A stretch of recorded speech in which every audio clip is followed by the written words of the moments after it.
सवितुर्वरेण्यं भर्गो देवस्य धीमहि धियो यो नः प्रचोदयात्। ओम शांति शांति शांति। ओम परमपिता परमात्मा। ఓం ఓముకు వందనాలు. ఋషులకు, మహర్షులకు, మునులకు, యోగులకు, గురువులకు, ఆచార్యులకు, అధ్యాపకులకు, పెద్దలకు, మాతాపితలకు, శ్రేయోభిలాషులకు, మిత్రులకు అందరికీ వందనాలు, ప్రణామాలు.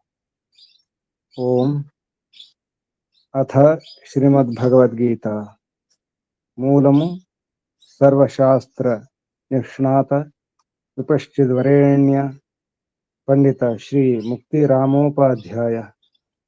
తర్వాత నామము స్వామి ఆత్మానంద సరస్వతి గారు విరచిత భాష్యోపేతం తెలుగు అనుకృతి వేద వేదాంగ పారంగత దర్శన తత్వవేత్త కళా ప్రపూర్ణ శ్రీ పండిత గోపదేవ శాస్త్రి గారు విరచిత టీకా తాత్పర్య వివరణము అవతారవాద సంయుతము. ప్రకాశకులు ఆర్య సమాజము, కూచిపూడి. తెలుగులో మొదటి విశుద్ధ భగవద్గీత ఇది. 15 అధ్యాయాలు పూర్తి చేసుకున్నాం ఇంతవరకు. సత్వ రజస్తమ గుణాల గురించి, వాటి ప్రభావాల గురించి, వాటి వలన మన స్థితి, మన పరిస్థితి, మన గతులు, మన జన్మలు, మన రుచులు, అభిరుచులు, ఇష్టాయిష్టాలు, మన వ్యవహారం, మన నైపుణ్యాలు, మన స్వభావం కూడా మారుతుంది. నిజానికి మన స్వభావం ఏమిటి? మన స్వభావం ఏమిటి? ఆత్మ యొక్క స్వభావం ఏమిటి? ఇంతవరకు చెప్పుకునే అన్ని కూడా సత్వగుణం, రజగుణం, తమగుణం. మరి మన స్వభావం ఏమిటి చెప్పండి ఎవరైనా. చేతనం. ఇంకా తర్వాత అంతేనా? చేతనం మాత్రమేనా? ఇంకా స్వభావాలు ఏమి లేవా? చేతనం స్వరూపం, అది ఆత్మ. చేతనం అనేది చేతన స్వరూపం. స్వభావం ఏమిటి? సత్వగుణం అనుకుంటా గురు. సత్వగుణం గుణం, మీరే గుణం అని చెప్తున్నారు. అవును కదా. గుణాలు కాకుండా గుణాతీతుడు కావాలి కదా. గుణాలకు అతీతం, గుణాలకు సంబంధం లేకుండా ఉండాలి.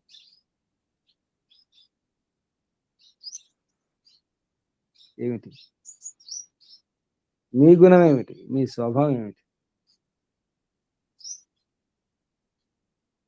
తెలుసుకుందాం. 16వ అధ్యాయం తెలుసుకుందాం, చూద్దాం. అధ్యాయం 16 చూడండి. ఎవరైనా చూసుకున్నారా? సత్యార్థ ప్రకాశం 9వ సముల్లాసం చివరి పుటలు. అందులో మీరు ఎక్కడున్నారు? ఉత్తమ సత్వగుణమా, మధ్యమ, ప్రథమ, ఉత్తమ రజోగుణం, మధ్యమ, ప్రథమ? ఎక్కడున్నారు? ప్రథమ సత్వగుణం ఒకటి తెలిసింది గురుజీ. ఒకటి దొరికింది, ఒకటి దొరికింది. అన్ని గుణాలు ఉన్నాయి, కొంచెం కొంచెం ఉన్నాయిలే గాని నిచ్చెనెక్కాలి మరి. సత్వగుణం అనేది తెలిసింది. ఇంకా నిచ్చెనెక్కాలి మరి, మెట్లు ఎక్కాలి. అవును, ఇంకా మెట్లు ఉన్నాయి. చూసుకోండి ఎవరెవరు ఎక్కడున్నారో, ఏ మెట్టు పైన ఉన్నారో చూసుకోండి. 16వ అధ్యాయం శ్రీమద్ భగవద్గీత షోడశ అధ్యాయ విజ్ఞాన యోగం. ఇది కూడా విజ్ఞాన యోగమే. దైవాసుర భావ వివేకము. ఇందులో మన స్థితి ఏమిటో, మన గతి ఏమిటో, మనం ఏమిటో తెలుస్తుంది. చూడండి, సారం సంగతి ఎవరు చదివేవారు ఉన్నారా? గీతా ప్రకాష్ గారు చదువుతారా? పుస్తకం ఉందా? గీతా ప్రకాష్, వేరే గీతా ప్రకాష్. ఇది అప్పలనాయుడు గారు, అప్పలనాయుడు గారు, బొత్స అప్పలనాయుడు గారు, గురూజీ.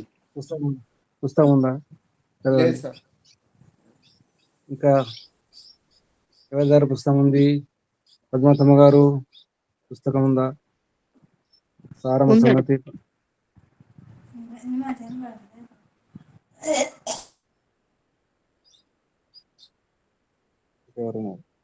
ప్రభు గారు. నమస్తే గురుజీ. సారము సంగతి 15వ అధ్యాయమున గుణ వివేచన మొనర్చి గుణాతీతుని స్వరూపం చెప్పబడినది. అర్జునుడు ఇంకను గుణాతీతుని పదవి అర్హుడు కాదు. కావున కృష్ణుడు అతనికి సత్వగుణ మహిమను పొందించు దైవ సంపత్తి వైపునకు అతన్ని మరలింపనించెను. దానికే అతడు అధికారి అని చెప్పి ఈ అధ్యాయమున దైవాసుర సంపదలను వివరించును.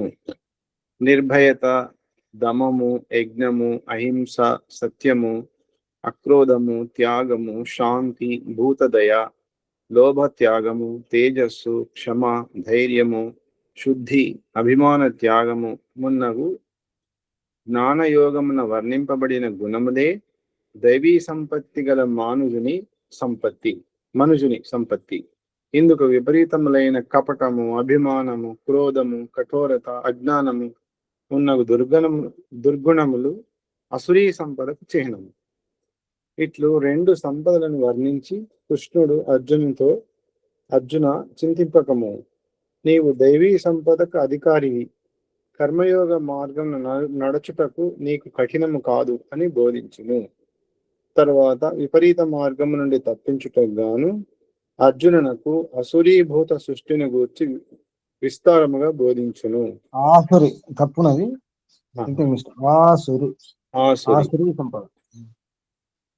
ఆసురి సంపద గలవారు ప్రవృత్తి నివృత్తులను ఎరుగరు. సత్యము, శౌచము, ఆచారము మున్నగునవి వారి దరి చేరవు. వారు ఈశ్వరుని అంగీకరింపరు, జగత్ సత్యతను ఒప్పుకొనరు.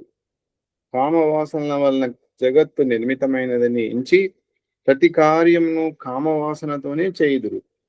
ఈ నికృష్ట భావనలతో ప్రపంచమునకు హానియే కలిగింతురు, లాభమును కలిగింపరు.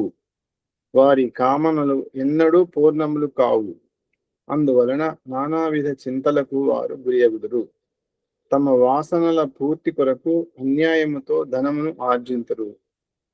తమ్ము తాము అధికులమని ఎంచుదురు, సర్వము తామే అనుకొందురు.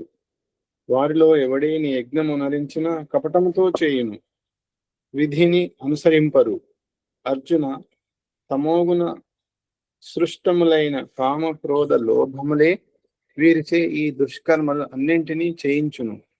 కావున వీరిని త్యజించుము. కర్మయోగ శాస్త్ర విధి విడిచి ఫలము అపేక్షించు మనుజుడు సిద్ధిని పొందడు. నమస్తే గురు. సిద్ధిని పొందడు. ఎవరు సిద్ధిని పొందరు? ఎవరు సిద్ధిని పొందరు? ఫలాపేక్షను ఆశించిన వాడు. ఇంకోటి ఉంది, కర్మయోగ శాస్త్ర విధి విడిచి. కర్మయోగ శాస్త్ర విధి. కర్మయోగ శాస్త్రం ఏమిటి? కర్మయోగ శాస్త్రం ఎక్కడ ఉంది? కర్మయోగ శాస్త్రం ఎక్కడ ఉంది? శాస్త్రంలో కర్మయోగం ఉంటది స్వామి. శాస్త్రంలో కర్మయోగం. కర్మయోగం అంటే ఏమిటి? ఇంతకుముందు చెప్పినాను, గుర్తు చేసుకుంటా. దేని కర్మయోగం అంటారు? నిష్కామ కర్మ. కర్మయోగం అంటే అష్టాంగ యోగమే స్వామి. సాంఖ్యయోగం అంటే ఆత్మ పరమాత్మ, ఆత్మను శరీరం గురించి. సాంఖ్య దర్శనం కూడా ఉంది కదా. సమ్య జ్ఞానము అంటే జ్ఞానం అంటే చాలా అనుకుంటారు కొందరు. ఆచరణ ఉండదు. అధ్యయనం చేస్తారు, విద్వాంసులు అవుతారు, పండితులు అవుతారు, అంటే అనిపించుకుంటారు, పండితులు అనిపించుకుంటారు. శాస్త్రులు వ్యాఖ్యానం చేస్తారు, భాష్యాలు రాస్తారు, అర్థాలు చెప్తారు. ఈ అష్టాధ్యాయి ధాతు పాఠం ఇటువంటి కంఠస్థం చేస్తారు, శాస్త్ర కంఠస్థం, సూత్రుల కంఠం అన్ని కంఠస్థమే. కానీ యోగ సాధన ఉండదు. వాళ్ళు ఏడుస్తారు, బాధపడతారు. నారదునిలాగా నారదుకి అన్ని విద్యలు వచ్చు, ఇంకా ఏడుస్తూ ఉంటాడు. తరతి శోకమాత్మ, ఆత్మవిధుడు కాలేకపోయాడు. శాస్త్రవిధుడు శాబ్దిక జ్ఞానం మాత్రమే. శాబ్దిక జ్ఞానం ఉన్నవాడు జ్ఞానయోగం, జ్ఞానం మాత్రం ఉంటుంది, ఆచరణ ఉండదు, కర్మ ఉండదు, చేయడం ఉండదు. కర్మయోగం అంటే కర్మయోగ శాస్త్ర విధి అంటే ఏంటి? కర్మయోగ శాస్త్ర విధి ఇక్కడ అంటే ఏంటి? శాస్త్రంలో చెప్పబడినటువంటి కర్మయోగమును అనుసరించాలి. ఇందాకేం చెప్పుకున్నాము? కర్మయోగం అంటే అష్టాంగ యోగం. అష్టాంగ యోగంలో ఏం చెప్పారు? యమ నియమ ఆసన ప్రాణాయామం. కర్మయోగ శాస్త్ర విధి అంటే దీన్ని బట్టి చెప్పండి. కర్మయోగ శాస్త్ర విధి అంటే ఏమిటి? కర్మయోగం అంటే ఏంటి? ఏం చెప్పారు? కర్మయోగం అంటే ఏమన్నారు? చెప్పారు కదా ఇంత ఇంత. అదే అష్టాంగ సార్, యోగం, అష్టాంగ యోగం. అష్టాంగ యోగం ఏమిటి? అది స్పష్టం చేయండి. అష్టాంగ స్పష్టం చేయండి. అది ఎవరు? ఏ దర్శనం? యోగ దర్శనం సార్. మరి ఇది నేను కోరింది. పతంజలి అనండి. పతంజలి మహర్షి రచించిన యోగ దర్శనమే కర్మయోగ శాస్త్రము. అర్థమైంది? ఇప్పుడు అష్టాంగం అష్టాంగం అంటున్నాం, కానీ అష్టాంగం అంటే ఏంటి? పతంజలి యోగ దర్శనం కదా. అవునవును సార్. కర్మయోగం అంటే ఎక్కడికి వెళ్ళిపోకండి. కర్మయోగం అంటే ఎక్కడ? సాంఖ్యయోగం అంటే సాంఖ్య దర్శనం గుర్తుంచుకోండి. సాంఖ్య దర్శనానికి యోగ దర్శనం సంబంధం ఉంది. సాంఖ్యం యోగం రెండు కలిపి నిజానికి ఒకటే అవుతుంది.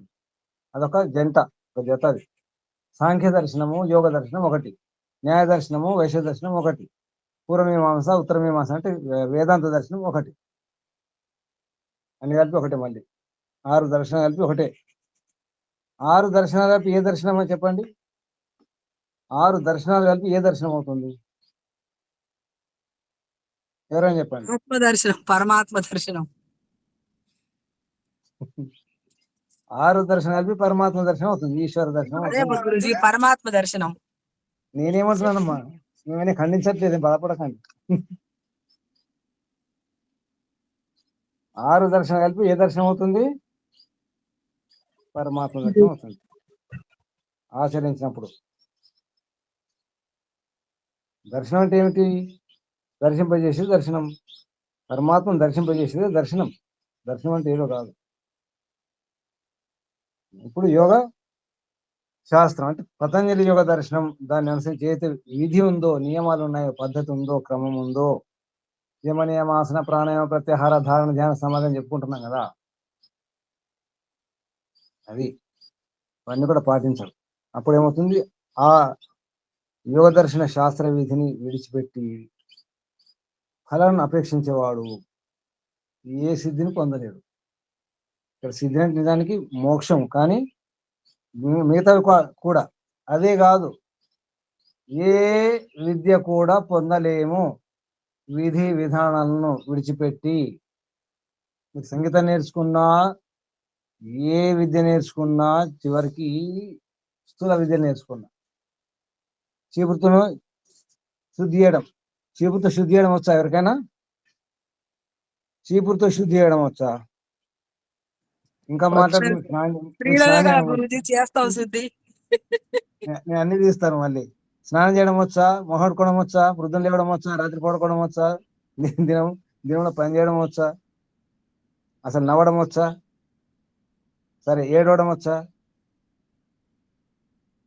అన్నిటికీ పద్ధతి ఉంది. నవ్వడాలు ఏడవడాలు ఎవరు నేర్పించుకున్నాను వచ్చినప్పుడు?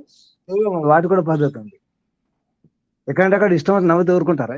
చెప్పండి. సభలో గంభీరంగా చర్చ చేస్తున్నారు, మీరు నచ్చినట్టు నవ్వేస్తున్నారు అనుకోండి, ఏడ్చారు అనుకోండి, లేదా ఎలా ఉంటుంది? లేదా వేదిక మీద ఆవలింతలు, తుమ్ములు, నచ్చినట్టు దగ్గుతున్నారు, తుమ్ముతున్నారు, ఆవలింతలు, త్రేన్పులు అని చేస్తున్నారు అనుకోండి వేదిక మీద, ఎలా ఉంటుంది?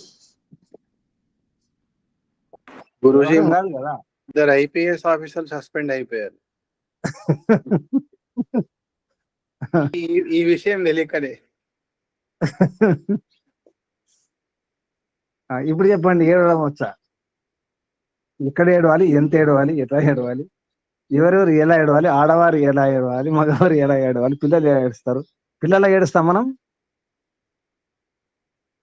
పిల్లల ఏడుపు వస్తుందా మనకు? పిల్లల ఏడవడం చిన్న పిల్లలాగా ఏడుస్తారా? పెద్ద పిల్లలు చిన్న పిల్లలాగా పెద్ద పిల్లలు ఏడుస్తారా? ఏడవరు గురించి. మరి ఇప్పుడు ఏడవడం కూడా వచ్చా మనకు? సీరియస్ తీసుకోం కానీ మనకి ఏడవడం కూడా రాదు, నవ్వడము రాదు. కొంత నవ్వితే దయ్యాలు నవ్వినట్టే ఉంటాయి. నవ్వును గమనించండి. ఎన్ని ఉన్నాయి నవ్వులకు పేర్లు ఉన్నాయి. వికటట్టాసం, అట్టాసం, మందహాసం, తిరుమందహాసం, ఎన్ని ఉన్నాయి నవ్వులకు పేర్లు ఉన్నాయి కదా. ఇప్పుడు చెప్పండి, నవ్వడం వచ్చా? దాని కూడా పద్ధతి ఉంటుంది. అసలు మనం కూర్చోవడం వచ్చా, నిలబడడం వచ్చా? ఈ మాటలు ఊరికి అనడం లేదు. మీరు రెండవ సమలాసం చూడండి సత్యార్థ ప్రకాశంలో ఏం నేర్పించారు పిల్లలకు అనేది. ఒక రాశారు, కూర్చోవడము, నిలబడము, నడవడము నేర్పించండి అన్నారు. ఉచ్చారణ నేర్పించండి, మాటలు నేర్పించండి, స్వరాలు నేర్పించండి, ఎన్నో నేర్పించాల్సి వస్తుంది. అందుకే క్రమము, పద్ధతి, విధి, విధానాలు ఇవన్నీ నేర్చుకోవాలి. నియమాలు పాటించాల్సి వస్తుంది. ఎక్కడైనా మన మార్కెట్లో ఉన్నా, వస్తువులు కొన్నా, ఏం చేసినా నియమాలు ఉన్నాయి, పద్ధతులు ఉన్నాయి, క్రమం ఉంది. అది లేకుండా కుదరదు. ఏదైనా విద్యనే కాదు, ఏ పనైనా. ఇక్కడ చెప్పండి, మీ సంపదలు ఏమిటి? బంగారమా, వజ్రాలు, రత్నాల, భూముల, భవనాల? మీ సంపదలు మేము చేసుకున్న సుకర్మలే గురూజీ. ఇందాక ఏం చదివారు? సంపదలు రెండు రకాలు, దైవీ సంపదలు. మీకు దైవీ సంపదలు ఉన్నాయి, ఆసరు సంపదలు ఉన్నాయా చూసుకోండి. ఏ సంపదలు ఉన్నాయి మీకు?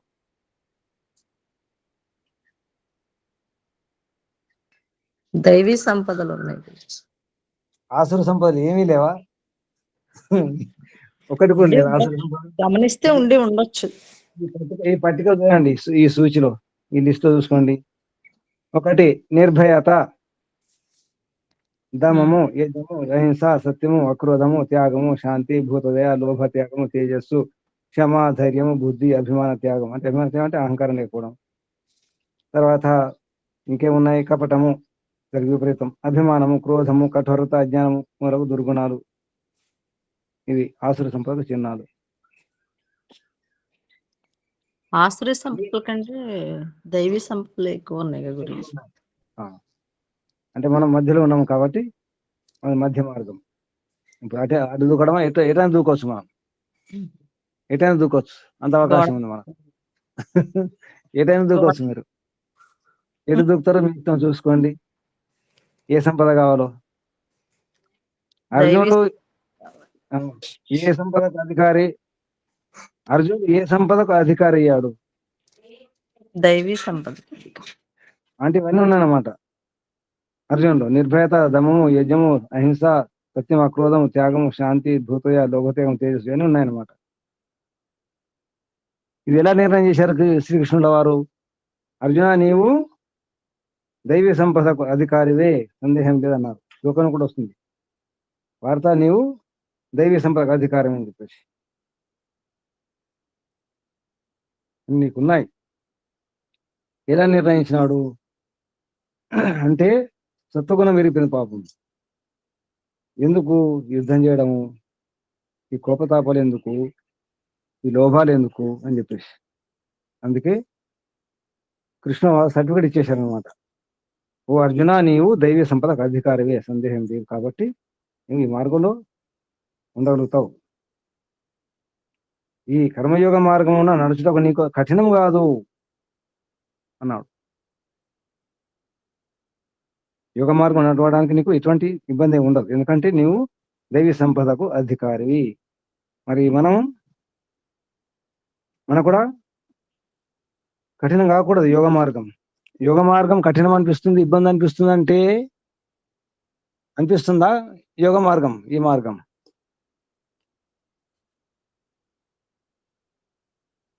లేదు గురుజీ.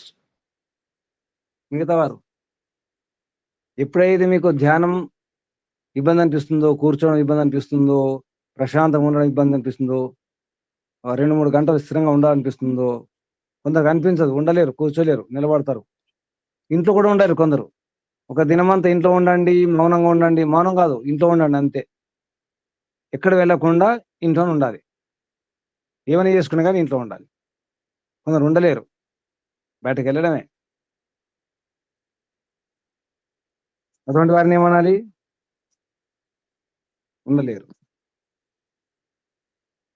యోగాభ్యాసం మౌనం అంటే మౌనంగా ఉండాలి, కదలకుండా ఉంటే కదలకుండా ఉండాలి, నవ్వద్దు అంటే నవ్వద్దు, ఏడవద్దు అంటే ఏడవద్దు, ప్రశాంతంగా ఉండాలి. నియమాలు పాటించండి, పాటించాలి. అంత క్రమశిక్షణ ఉండాలి. అలా ఉన్నప్పుడు మనకు ఈ దైవీ సంపదలు ఉన్నట్టు. చూసుకోండి ఎక్కడున్నారో ఈ విషయాలు. ఇదంతా మన కొరకే. నిజానికి లోపల ఏం జరుగుతుందంటే ఒక రకంగా ఇదంతా మనోవిజ్ఞానం, సైకాలజీ. సరిగా నిజం చెప్పాలంటే ఈ సైకాలజీ వాళ్ళకు కూడా ఇన్ని విషయాలు తెలియదు ఇంత లోతుగా. శ్లోకాలు చూద్దాం. 1, 2, 3 శ్లోకాలు ఒక చోటు ఉన్నాయి. ఇది నిజానికి వాడుకలో ఉన్నటువంటి భగవద్గీతలో ఇది 16వ అధ్యాయమే. 15 అధ్యాయాలు పూర్తి చేసుకున్నట్టే. చాలా అధ్యాయాల్లో చాలా శ్లోకాలు ప్రక్షిప్తాలని చెప్పేసి ఏరివేయడం జరిగింది, తీసివేయడం జరిగింది. కొన్ని అధ్యాయాలు కూడా తీసేయడం జరిగింది. ఇందులో అధ్యాయాలు తీసేయడం జరిగింది.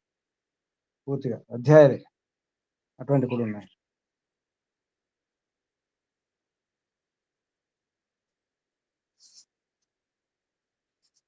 మీరు భూమికలు చూడండి, ఏ శ్లోకాలు తీసేసినారో ఒక పట్టిక ఇవ్వడం జరిగింది స్పష్టంగా ప్రక్షిప్తాల గురించి రాస్తూ. 10వ అధ్యాయం మొత్తం తీసేశారు, 7వ అధ్యాయం మొత్తం తీసేశారు, 11 కూడా, 12 కూడా. తర్వాత 15వ అధ్యాయం కూడా పూర్తి చేసేశారు. లేదు, ఈ 16వ అధ్యాయం కూడా దైవాసుర సంపత్తి విభాగ యోగం అని వచ్చింది. అంటే ఇది ఈ 16వ అధ్యాయానికి వాడుకలో ఉన్నటువంటి 16వ అధ్యాయం కలిసిందనమాట. వాడుకలో ఉన్నటువంటి గీతలో కూడా చూసుకోండి, ఇవే శ్లోకాలు ఉన్నాయి. ఆరంభం 3 శ్లోకాలు. అభయం సత్వ సంశుద్ధి జ్ఞానయోగ వ్యవస్థితి, దానం దమశ్చ యజ్ఞశ్చ స్వాధ్యాయ తప ఆర్జవం. 1వ శ్లోకం. అహింసా సత్యం అక్రోధ అహింసా సత్యమక్రోధ త్యాగ శాంతిరపైషుణం శాంతి అపైషుణం దయాభూతేషు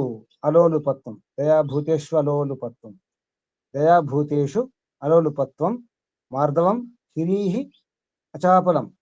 రచాపలం ఉంది, రా అంటే అక్కడ విసర్గ. హిరీహి అంటే సిగ్గు, లజ్జ అని అర్థం. అచాపలం తేజ క్షమా ధృతి శౌచం అద్రోహో. అది అద్రోహ నా అతిమానిత భవంతి సంపదం దైవీం అభిజాతస్య భారత. ఇది ఇవి 3 శ్లోకాలు దైవీ సంపత్తితో వాళ్ళకు కలుగుతాయని చెప్పి చెప్పడం జరిగింది. ఎవరు? వాణిమ్మ గారు 3 శ్లోకాలు. పుస్తకం లేదు గురించి. పుస్తకం ఉన్నవారు ఎవరు? సామ్రాజ్యమ్మ గారు. నా దగ్గర ఉంది గురించి. నమస్తే అండి. ఒక నిమిషం. సావిత్రమ్మ గారు ఉన్నారా? లేరు.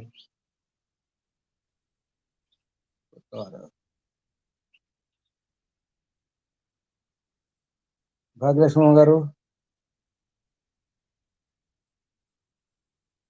గీతా ప్రకాష్ గారు, అప్పలనాయుడు గారు పుస్తకం ఉందా?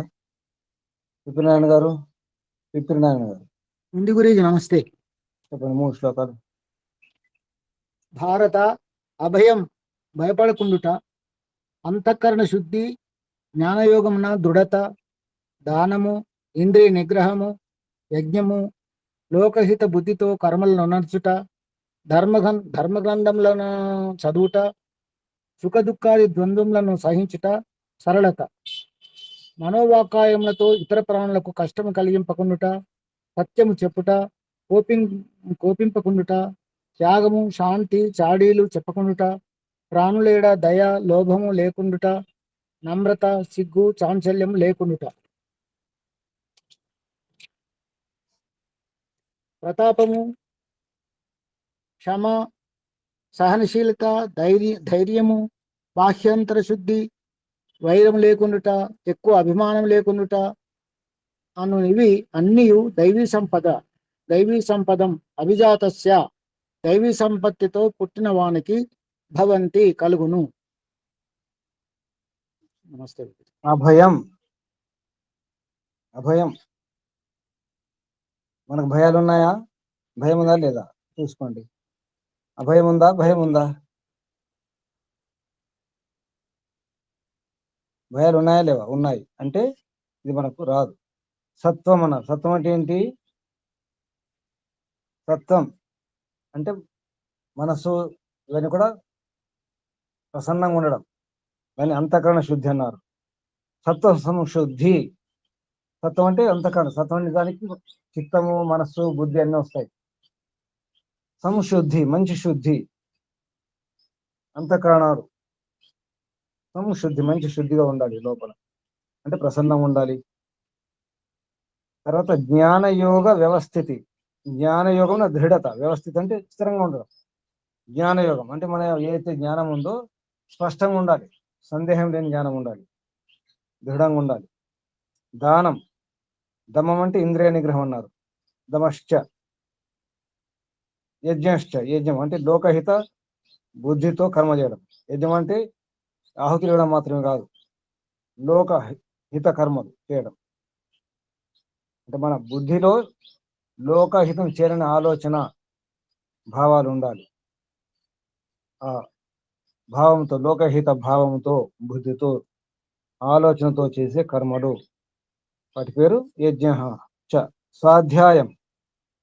స్వాధ్యాయం అంటే మోక్షశాస్త్రాల అధ్యయనం, అంటే వేదానుకూల శాస్త్రాల అధ్యయనం స్వాధ్యాయం. తపః సుఖ దుఃఖాది అంటే జయాపజయాలు, మాన అవమానాలు ఇవన్నీ కూడా భరించుకోవడం, సహించుకోవడం. ఆర్జవం అంటే సరళత, కుటిలత్వం లేకపోవడం, వంకర టింకర లేకపోవడం, సరళంగా. తర్వాత 2వ శ్లోకాన్ని ఇదాక చెప్తున్నారు. అంటే అహింస అంటే మనోవాకాయములతో ఇతర ప్రాణులకు కష్టం కలిగింపకుండా, ఇది అహింస. ఇక్కడ రాయలేదు, నిజానికి రాయాలి అహింస అంటే. అలాగే అభయం తీసుకున్నారు, భయపడకుండా రాసుకున్నారు. తర్వాత సత్వశుద్ధి రాయలేదు, మిగతా రాసుకోండి. అభయం రాసి భయపడకుండా రాశారు. తర్వాత సత్వ సంశుద్ధి రాయలేదు, అంతఃకరణ శుద్ధి కంటే ముందు రాసుకుంటే రాసుకోవచ్చు మీరు. జ్ఞాన యోగ వ్యవస్థితి రాయలేదు, మీరు రాసుకోవచ్చు. జ్ఞాన యోగంన దృఢతని. దానమే, ఇబ్బంది ఏం లేదు. దమహం అంటే అక్కడ ఇంద్రియ నిగ్రహం. యజ్ఞం, ఇది మరి ఇక్కడ రాశారు, యజ్ఞమ రాశారు. అంటే ఈ ప్రూఫ్ రీడింగ్ లో తప్పు చేశారనమాట. పాత పుస్తకంలో కూడా అంతే ఉంది, కొత్త పుస్తకం కూడా అంతే ఉంది. అంటే ప్రూఫ్ రీడింగ్ పూర్తిగా లేదు. మళ్ళీ యజ్ఞం అనగానే మళ్ళీ అక్కడ రాశారు లోకహిత బుద్ధితో కర్మలు నడుచుట. తర్వాత ధర్మ, ఇది స్వాధ్యాయం, అక్కడ రాసుకోండి. స్వాధ్యాయ అని రాసుకోవాలి. అంటే ధర్మశాస్త్రములను, అంటే ధర్మ గ్రంథములను చదువుట. తర్వాత తపః, సుఖ దుఃఖాది కంటే ముందు తపః అని రాసుకోండి. ద్వంద్వములను సహించుట. ఆర్జవం, సరళ దానికంటే ముందు ఆర్జవం అని రాసుకోండి, అది సరళత. తర్వాత అహింస రాసుకోండి. మనోవాకాయములతో, దానికంటే ముందు అహింస అంటే మనోవాకాయములతో, మనస్సుతో, మన మాటతో, చేతలతో ఇతర ప్రాణులకు కష్టం కలిగింపకుండా అటువంటి ఆలోచన కూడా ఉండకూడదు. వైరభావం. అహింస సత్యం, సత్యం చెప్పుట, దానికంటే ముందు సత్యం రాసుకోవచ్చు. తర్వాత అక్రోధ, సత్యం అక్రోధం ఉంది అక్కడ. కోపింపకుండుట, దానికంటే ముందు అక్రోధ అని రాసుకోండి. త్యాగము, త్యాగం ఉంది, త్యాగ త్యాగము. శాంతి శాంతి. అపైషుణం, చాడీలు చెప్పకుండా, దానికంటే ముందు అపైషుణం రాసుకోండి. అపైషుణం, చాడీలు చెప్పకుండుట. దీనివల్ల మీకు కొన్ని శబ్దాలు తెలుస్తాయి. పిషునత అంటే చాడీలు చెప్పడం, పిషునత అపైషుణం, దాని పేరు అపైషుణం, చెప్పకుండుట. భూతేషు, దయా భూతేషు అన్నారు. దయ ఎవరి పట్ల అంటే భూతేషు, అన్ని ప్రాణుల పట్ల. ప్రాణుల ఏడ దయ, దానికంటే ముందు దయా భూతేషు అని రాసుకోండి. అలోలుపత్వం అంటే లోభము లేకుండా. లోలుపత అంటే లోభం, లోభత్వం. లోభము లేకుండా, దానికంటే ముందు అలోలుపత్వం. అలోలుపత్వం, అలోలుత్వం రాశారు. తర్వాత మార్ధవం, నమ్రత. మార్ధవం నమ్రత, విధేయత అన్నమాట. మృదుత, నిజానికి మార్ధవం అంటే మృదుత, కోమలత్వం, సున్నితంగా ఉండడం. ఇక్కడ నమ్రత రాసిన అంటే నమ్రత వంగడం అని అర్థం. అంటే కోమలంగా ఉంటే వంగుతాయి కాబట్టి కోమలత, నమ్రత, వినమ్రత, విధేయత సుమారు ఒకటే అర్థాలు.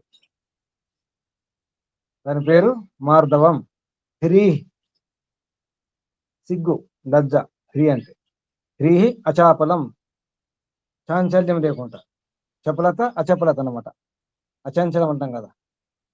అచాపలం, చాంచల్యం కంటే ముందు రాసుకోండి. తర్వాత తేజ, క్షమా, ధృతి. తేజ అంటే ప్రతాపం రాసిన, ప్రతాపం కంటే ముందు తేజ అని రాసుకోండి. దాని తర్వాత క్షమ ఉంది, దీని బట్టి తెలుస్తుంది ప్రూఫ్ రీడింగ్ సరిగా లేనట్టు. శ్లోకంలో క్షమ రాశారు, కానీ ముందు తేజ రాయాలి కదా. మీరు తేజ అని రాసుకోండి, ప్రతాపం అది. క్షమ అంటే సహనశీలత, సహించడము, ఓర్చుకోవడము, ఆగడము, ఎదురు చూడడము, ఇవన్నీ అర్థాలు వస్తాయి. భరించుకోవడము. స్వామి ప్రతాపం అంటే చెప్పండి స్వామి. తేజ, తేజ ఓకే స్వామి. ప్రతాపం అంటే ప్రతాపం అంటే మన వీరత్వం చూపించడం. ఏమైనా కష్టాలు వచ్చినప్పుడు ఆగి మన యొక్క తేజస్సు, మన శక్తిని మొత్తం చూపించడం అనమాట.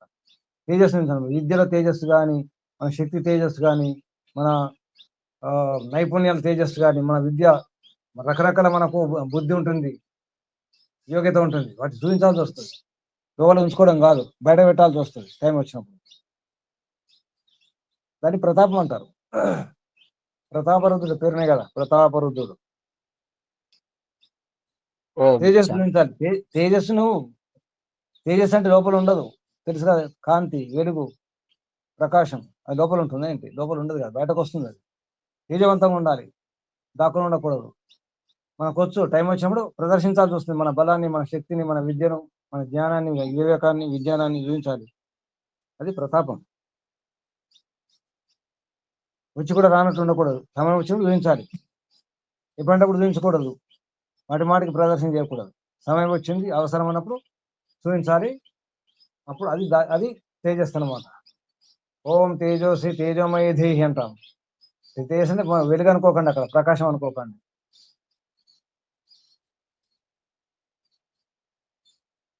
సహనావతు సహనోభునక్తు. చెప్పండి శ్లోకం. సహవీర్యం కరవావహై. తేజస్వినావధీతమస్తు తేజస్వి మా విద్య. ఓ గురు శిష్యుల యొక్క గురించి మా చెప్తూ, మా యొక్క ఈ గురు శిష్యుల యొక్క విద్య ఎలా ఉండాలి? తేజస్వినో అధీతమస్తు.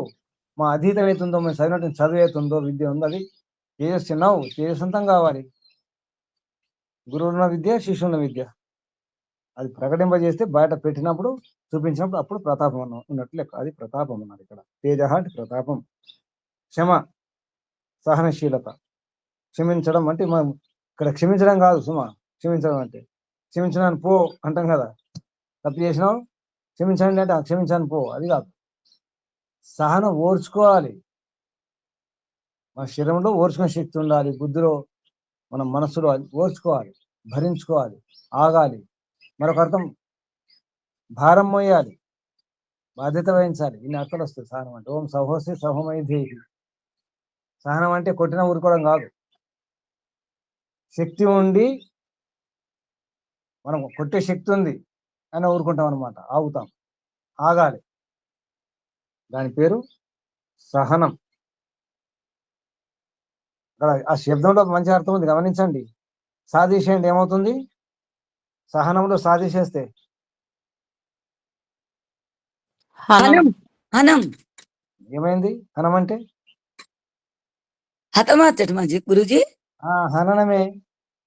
హననమే. మరి సహనం అంటే ఏంటి? చంపే శక్తులు కానీ ఇప్పుడు చంపను, ఆగుతాను, చూస్తాను నీ సంగతి తర్వాత, ఆగుతాను, అప్పటిదాకా ఆగుతానని చెప్పడం. సహనం అంటే అర్థం బాగా అర్థం చేసుకోండి. సాహసం అని అర్థం కూడా ఉంది. సహనం అంటే సాహసం. ఒక అక్షరం గమనించండి, అక్కడ సహనంలో ఆ హా తర్వాత నా ఉంది కదా, దాన్ని సా చేసుకుంటే సాహసమే. సహనం, సహసం. ఏమి లేదు, కొంచెం తలకట్టు కొంచెం అటు ఇటు చేస్తే సాహసం అయిపోతుంది. సహనమే సాహసం, సాహసమే సహనం. సాహసం అంటే సరిపోదు, సహనంతో కూడిన సాహసం ఉండాలి. ఎన్నోసార్లు చెప్పాను కూడా. సహనంతో కూడిన సహనం ఉండాలి, సహనంతో కూడిన సాహసం ఉండాలి. సహనం సాహసం పక్క పక్కన ఉండాలి. సహనం వేరుగా సాహసం వేరు ఉండకూడదు. అది క్షమ. అప్పుడు మీరు అప్పుడు క్షమించినట్టు. ఈ రకంగా ఉండి అప్పుడు ఆగితే, ఓపిక వహిస్తే, కొన్ని రోజులు ఎదురు చూస్తే, దాన్ని భరిస్తే, భారం వహిస్తే, మోస్తే మీకు క్షమ ఉన్నట్టు, సహనం ఉన్నట్టు. ఏమర్థమైంది క్షమ అంటే? ధృతి క్షమ తమోస్తేయం దశకం ధర్మ లక్షణం. అందులో ఒకటి ఇది. ఇంకా ఈ పదాలు గమనించండి. యోగ మన పతంజలి ఉన్నటువంటి అహింస, సత్యం, అక్రమం ఇవన్నీ వస్తున్నాయి చూసుకోండి. ఎన్నో శబ్దాలు కలుస్తున్నాయి చూడండి.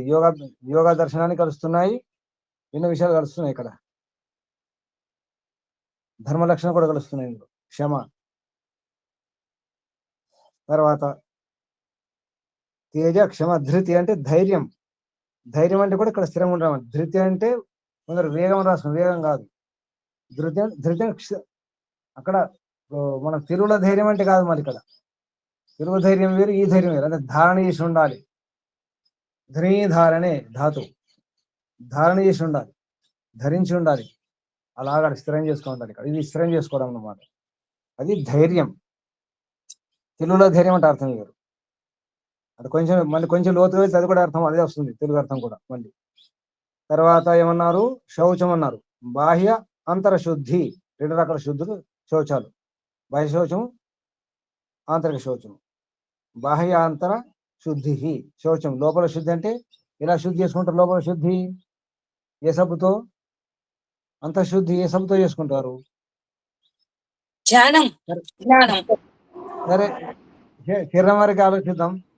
శరీరం లోపల శుద్ధి, పేగుల శుద్ధి, ఉదర శుద్ధి, బుద్ధి శుద్ధి. అది పేరు గాత్రాన్ని శుద్ధ్యంతి. చెప్పండి. విద్యా తపోభ్యాం భూతాత్మ, బుద్ధి జ్ఞానేన శుద్ధ్యతి. అది ఈ రకం శుద్ధి చేసుకోండి. తర్వాత అద్రోహం అంటే ద్రోహం చేయడం. ఇది అద్రోహం. ద్రోహం లేకుండా ఉండడం. ఈ అద్రోహము సుమారు అహింస సుమారు ఒకటే. ఒకసారి గుర్తు చేసుకోండి. పతంజలి యోగ దర్శనంలో అహింస అనే దానికి ఏమర్థం రాసినారు? వ్యాస భాష్యంలో వ్యాస మహర్షి సర్వధా సర్వత్రా సర్వత్ర కాదు, వైరత్యాగం శబ్దాలు రాసినారు అక్కడ. సర్వధా, సదా, సర్వదా, సర్వత్రా, సర్వధా, అనభిద్రోహ సర్వభూతానం, అనభిద్రోహం, అభిద్రోహం అంటే అటు నుంచి ఇటు నుంచి ఎటు నుంచి కూడా ద్రోహం ఉండకూడదు. లోపల ద్రోహం, బయట ద్రోహం, అమావాస్య నాడు ద్రోహం చేయను, పౌర్ణమి ద్రోహం చేయను, అది కాదు. అనభిద్రోహం, ఏ రకంగా ద్రోహం చేయను ఎవరి పట్ల? సర్వభూతానం, అన్ని రకాలుగా, అన్ని విధాలుగా, అంతటా, అన్ని ప్రకారాలుగా ఎప్పుడు కూడా ఎటువంటి ద్రోహం చేయను. అది అహింస. దాన్నే సంక్షిప్తంగా, సరళంగా వైరత్యాగం అన్నారు. మనవాకాయంతో వైరత్యాగం చేయడం. ఎటువంటి వైరం లేకుండా, పగ లేకుండా, ఈర్ష్య లేకుండా, శత్రుత్వం లేకుండా ఉందాం. అహింస. ఇక్కడ ఇది అద్రోహం. మనం తిరులకు చెప్పుకుంటాం, ద్రోహం చేయకండి అంటే నమ్మక ద్రోహం చేయకండి, నమ్మిన వారికి ద్రోహం చేయకండి అంటే మోసం చేయకండి అని అర్థం.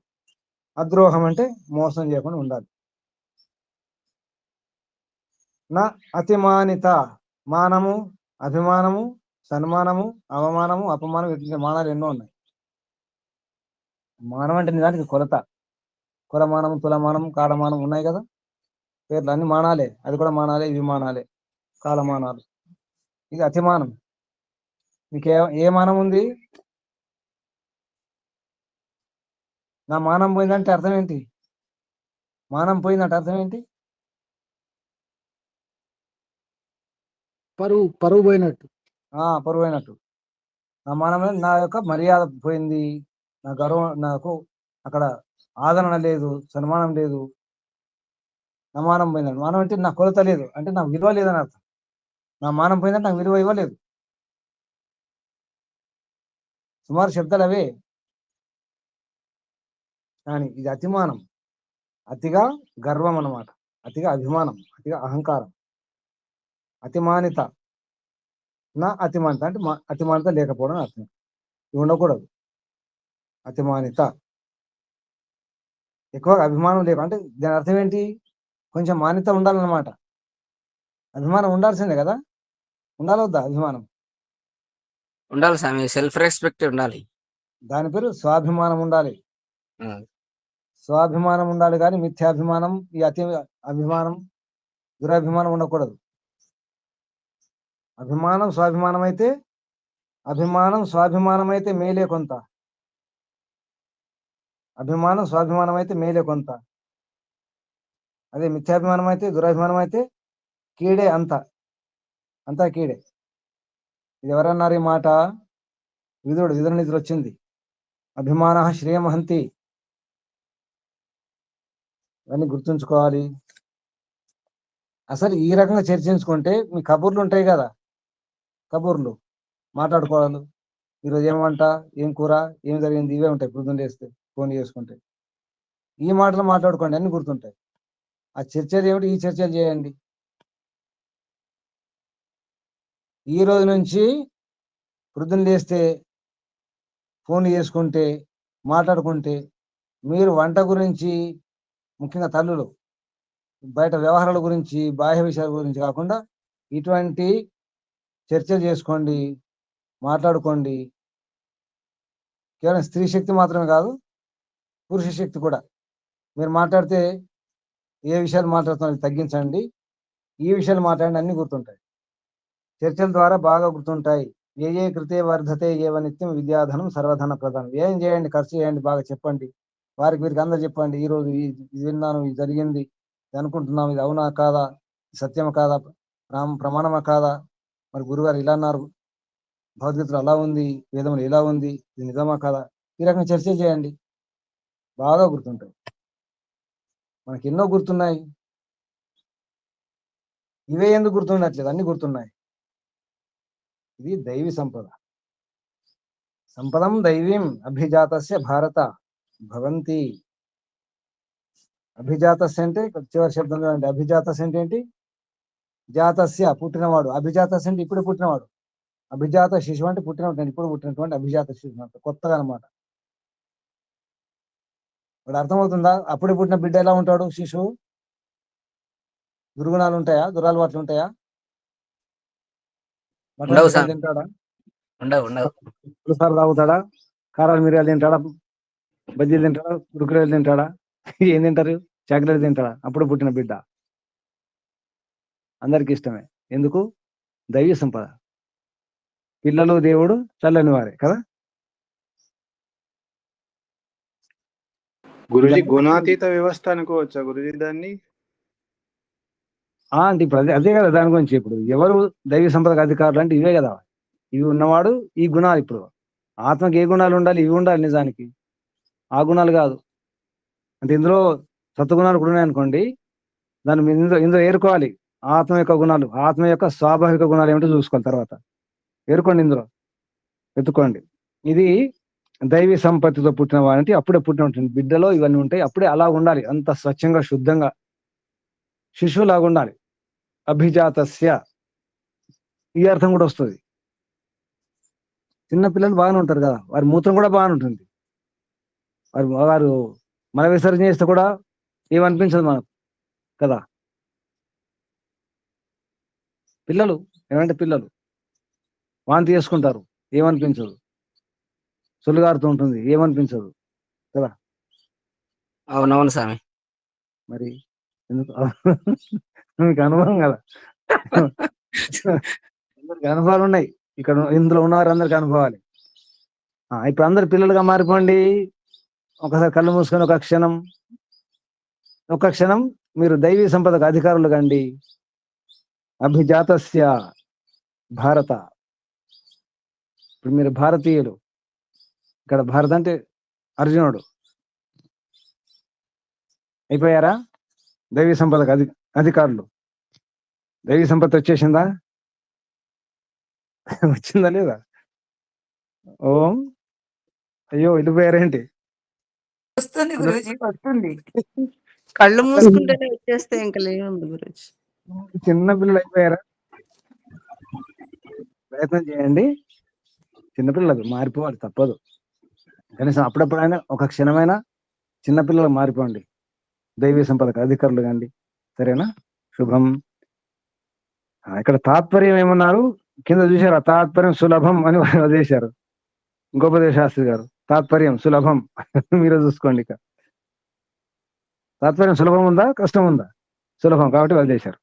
4వ శ్లోకం. దంభో దర్పో అభిమానశ్చ క్రోధ పారుష్యమేవ చ. దంభః దర్పః అభిమానః చ క్రోధః పారుష్యం ఏవ చ అజ్ఞానం చ అభిజాతస్య పార్థ సంపదం ఆసురీం. ఇది ఆసురి సంపదలు. చదవండి. రామదేవి గారు చదవండి. నమస్తే అండి.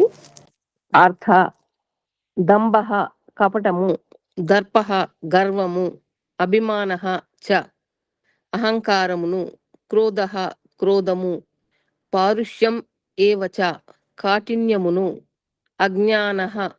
అజ్ఞానము, అసురీం సంపదం అభిజాతస్య అసుర సంపత్తితో బుట్టిన మనుజుని గుణములు.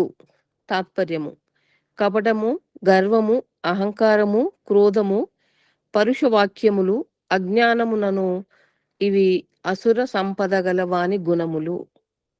ఇక్కడ ఆసురి రాసుకోండి. అర్థంలో ఆసురీం సంపదం ఉండాలి. అసురీం ఉంది, ఆ దీర్ఘం రాసుకోండి. దీర్ఘమా? ఆసురీం అని రాసుకోవాలి. ఆసురీం సంపద రాసుకున్నారా?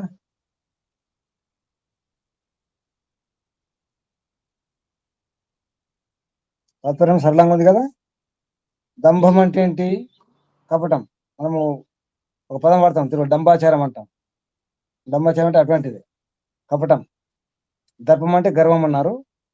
ఈ గర్వము అహంకారము సుమారు ఒకటొకటి, కానీ వేరు వేరు. గర్వం అంటే వేరు, అహంకారం వేరు. దర్పం అంటే ఎక్కువ చూపించడం అన్నమాట. గర్వం చూపించడం జరుగుతుంది. అభిమానంలో చూపించకపోవచ్చు, బయట వ్యక్తం చేయకపోవచ్చు. లోపల గర్వం ఉంటుంది, అది బయటపడదు. కానీ దర్పంలో బయట కనిపిస్తుంది, లేకున్నా ఉన్నట్టు ఏదో గొప్పగా ప్రదర్శన ఉంటుంది దర్పంలో. అభిమానం ఉండకపోవచ్చు. క్రోధము తెలుసు, కోపం. పారుష్యం అంటే కఠోరంగా ఉండడం, పరుషం అంటాం, దాన్ని పారుష్యం అన్నాం. అజ్ఞానం తెలుసు. ఆసుర్యం సంపదం అభిజాతస్య. ఇది అంటే ఇక్కడ ఆసురి సంపత్తో అంటే పుట్టుకతో ఇటువంటి గుణాలను వాడుకుంటారు. పిల్లలు ఉంటారు, కానీ కొందరు పిల్లలు మరీ భయంకరంగా ఉంటారు. అప్పుడే పుట్టిన పిల్లలు కూడా బాగా ఏడుస్తారు, బాగా అల్లరి చేస్తుంటారు కూడా. అటువంటి పిల్లలు కూడా ఉంటారు. అంత గమనించి, అంటే గత జన్మలో అటువంటి గుణాలు ఉంటాయన్నమాట. ఆసురి గుణాలతో పుట్టిన వారు ఉంటారు. తర్వాత 5వ శ్లోకం. దైవీ సంపత్ విమోక్షాయ నిబంధాయాసురీ మత మా శుచ సంపదం దైవ్యం అభిజాతోసి పాండవ. దైవీ సంపత్ విమోక్షాయ. నిబంధాయ ఉన్నది, నిబంధాయ ఆసురి. నిబంధాయ ఆసురి మత మా శుచ సంపదం దైవీం అభిజాత అసి పాండవ. అర్జునుడికి చెప్పడం జరుగుతుంది దైవీ సంపద విమోక్షాయ, మోక్షం కొరకు అనే అర్థంతో. తెలుగు అర్థం మిగతా వారు ఎవరైనా? కృష్ణారావు గారు, ఇంకెవరైనా? నమస్తే గురుజీ. ఒక నిమిషం దైవీ ఆగండి. సంపత్. ఒకసారి ఆగండి, ఒక్కసారి. ఎవరమ్మా? బూరుగు చంద్ర. గురూజీ నేనే గురూజీ, నా ఫోను అది రావట్లేదు సిగ్నల్ అని వేరే ఫోన్ నుంచి వచ్చిన. సరే సరే. కృష్ణారావు గారు చెప్పండి. దైవీ సంపత్, దైవీ సంపత్తి విమోక్షాయ, మోక్షం కొరకును, అశరీ నిబంధాయ మత, ఆశరీ సంపత్తి బంధమునకు కారణమగునని అంగీకరింపబడినది. పాండవ, దైవీ సంపదం అభిజాత అసి, దైవీ సంపత్తితో పుట్టినవి కావున మా సుచ చింతింపకము. అర్జున, దైవీ సంపద మోక్షదాయకము, ఆశరీ సంపద బంధమునకు హేతువగును. కౌంతేయ, నీవు దైవీ సంపద గలవాడవే, చింతింపకము, చింతింపకు. ఓ ఇక్కడ పాండవ తర్వాత ఏముంది? దైవీ సంపదం అభిజాత శేషి, దైవీ సంపద పుట్టినవి ఉంది కదా, అక్కడ పుట్టిన వాడివి ఉండాలి. అసి అంటే దైవీ సంపద పుట్టిన వాడివి ఉండాలి. పుట్టిన వాడి, వి ఉంది, వాడి రాసుకోండి.